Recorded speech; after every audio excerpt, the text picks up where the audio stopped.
یہ قربانی حضرت ابراہیم کا طریقہ ہے. حضور نے اگرچہ نبی پاک کی اپنی سنت تھی، یہ بھی کہہ سکتے تھے سنتی و سنت ابیکم ابراہیم، میری سنت ہے اور تمہارے باپ ابراہیم کی سنت ہے. یہ نہیں فرمایا. جب صحابہ نے کہا قربانی کیا ہے، فرمایا سنت ابیکم ابراہیم، جو تمہارے باپ ابراہیم کی سنت ہے. ہر صاحب نصاب پر قربانی واجب ہے. جو زکوٰۃ کا نصاب رکھتا ہو اس پر قربانی واجب ہے، یعنی ضروریات سے زیادہ اتنے پیسے، جتنے پیسوں سے زکوٰۃ فرض ہوتی ہے اتنے پیسے جس آدمی کے پاس قربانی سے پہلے پہلے آ جائے اس آدمی پر قربانی کرنا واجب ہے. بکرا، چھترا، دمبا 1 سال کا یا دمبا 6 مہینے کا ہو پر اتنا بڑا محسوس ہوتا ہو کہ لگے کہ 1 سال کا ہے، اس کی قربانی ہو سکتی ہے. جانور میں کوئی عیب نہیں ہونا چاہیے، اتنا کمزور نہ ہو کہ ذبح جہاں اسے کرنا ہے وہاں وہ چل کے جا نہ سکے، اتنا کمزور جانور نہ ہو، اس کے اندر بظاہر کوئی اتنا بڑا نقص نہ پایا جاتا ہو، کانا نہ ہو، لنگڑا نہ ہو، کوئی اس کی ہاتھ نہ کٹے ہوئے ہوں، ایسا نقص جو واضح ہو. بکرا 1 سال کا، گائے اور بھینس یہ 2 سال کی، اونٹ 5 سال کا.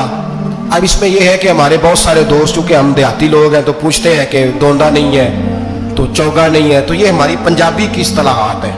پنجابی کی شریعت اسلامیہ نے سال بتائے ہیں، یہ تو ہم نے اپنی آسانی کے لیے، یا دیہاتوں میں جو ماحول تھا اس طرح کا جانور لیں، خوبصورت جانور لیں. جو نصاب ہے وہ بھی میں نے آپ کو بتایا، لیکن ایک اور پہلو بھی ہے. نبی پاک صلی اللہ علیہ وسلم پہ زکوٰۃ کبھی فرض نہیں ہوئی، کبھی حضور پہ زکوٰۃ فرض نہیں ہوئی. نبی پاک صلی اللہ علیہ وسلم کے پاس اتنا سرمایہ کبھی اکٹھا ہوا ہی نہیں کہ زکوٰۃ فرض ہو. لیکن نبی پاک کے صحابہ فرماتے ہیں کہ مدینے کے 10 سالوں میں اللہ کے رسول نے ہر سال قربانی فرمائی ہے، ہر سال قربانی دی.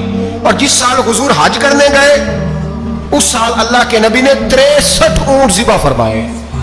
اور حضور صلی اللہ علیہ وسلم جب اونٹ ذبح کرنے لگتے نا تو صحابہ کہتے ہیں اونٹ خود دوڑ کے حضور کے سامنے آ کے لیٹ جاتا اور نبی پاک اسے ذبح کرتے اور فرماتے ہیں ایک دوسرے کو دھکے دیتے اونٹ کے، پہلے میں نے جانا ہے ذبح ہونے کے لیے، پہلے میں نے، انہیں پتا تھا کہ جو مصطفیٰ کے ہاتھوں ذبح ہوگا وہ تو دائمی زندگی پا جائے گا، یہاں بھی وہاں بھی زندہ. 63 اونٹ ذبح کیے.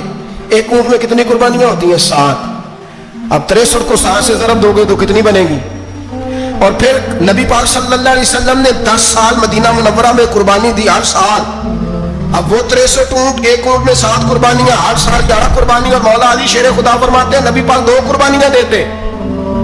میں نے کہا حضور 2 جانور ذبح کر رہے ہیں آپ، تو حضور نے فرمایا ایک میری طرف سے ایک میری امت کی طرف سے، غریبوں کی طرف سے. اور حضرت علی کو حضور نے وصیت فرمائی تو 2 دیا کرے گا.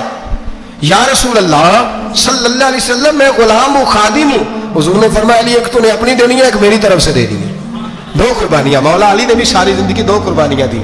حضرت علی بھی مال کے نصاب نہیں تھے، اپنا مکان ہی نہیں تھا، کوئی کاروبار نہیں تھا، کئی دن فاقے رہتے تھے. قربانیاں کتنی دیتے تھے؟ 2. ہمارے پاس ویسے اگر سسرال میں، میکے میں، کزنوں میں کچھ شادی ہو جائے تو 50-60 ہزار کا خرچہ برابر ہے، وہ پکا ہے. اور قربانی کی باری غریب ہو گئے، سارے غریب ہو گئے، کہتے نہیں یہاں مشکل ہے. او خدا کے بندے، اللہ کے ساتھ تجارت کر، اس کے رستے میں 1 دے گا، رب تجھے 70 گنا اضافہ کے ساتھ عطا فرمائے گا. قربانی مال کے نصاب پہ ہے.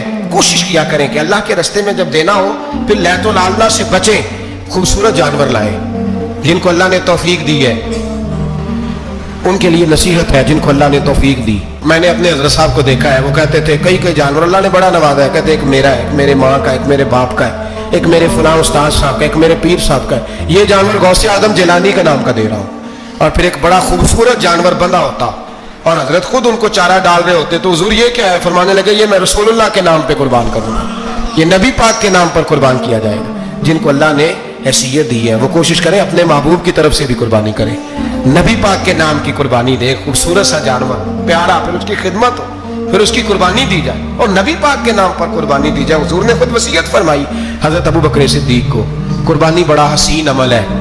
اور میرے نبی پاک صلی اللہ علیہ وسلم نے ناراضگی بھی فرمائی، ذرا خو کرے حمد سے تھوڑا سا گلا بھی سن لے.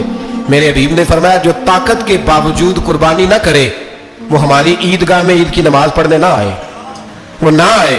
اور یا رسول اللہ جو کرے گا، فرمایا قربانی کے جانور کا خون کا قطرہ بعد میں زمین پہ گرے گا، اللہ اس کے سارے گناہ پہلے معاف فرما دے گا، اللہ اس کے سارے گناہوں کو بخشے گا. قربانی کریں، خوبصورت انداز میں کریں اللہ کی رضا کے لیے. بزرگوں نے لکھا ہے